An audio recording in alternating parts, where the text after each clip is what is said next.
அமாவாசை விரதமெல்லாம் பசங்க தான் செய்யணுமா? ஏன் பசங்க இல்லாமல் பொம்பளை பிள்ளைய மட்டும் பிறந்தா அந்த அம்மா அப்பாவுக்கு எதுவுமே செய்யக்கூடாதான்னு நினச்சி நிறைய பொம்பளை பிள்ளைங்க வேதனைப்பட்டுட்டு இருப்பீங்க. ஸோ இந்த வீடியோ உங்களுக்காக தான். எங்கள் அப்பாவுக்கு வருஷம் பூரா நான் செஞ்சிட்ருக்கேன். எனக்கு ஒரு சாமியார் இதை சொன்னாங்க. நான் உங்களுக்கு சொல்கிறேன்.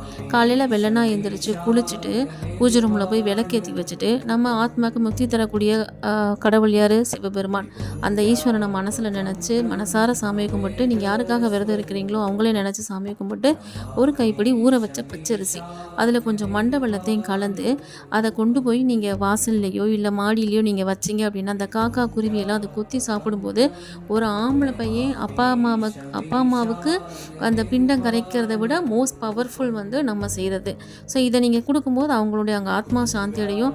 அப்படி இல்லைன்னா ஜஸ்ட்டு ஒரு கட்டி வெள்ளத்தை எடுத்து உங்கள் வாசலில் அப்படியே உடச்சி விடுங்க. ஸோ அந்த சின்ன சின்ன வெள்ளை பீஸுகளை அந்த எறும்பு சாப்பிடும்போது அவங்க அந்த எறும்பு வயிறு நிறையும் போது அங்கே நம்ம அம்மா அப்பாவோட ஆத்மா சாந்தி அடையும்.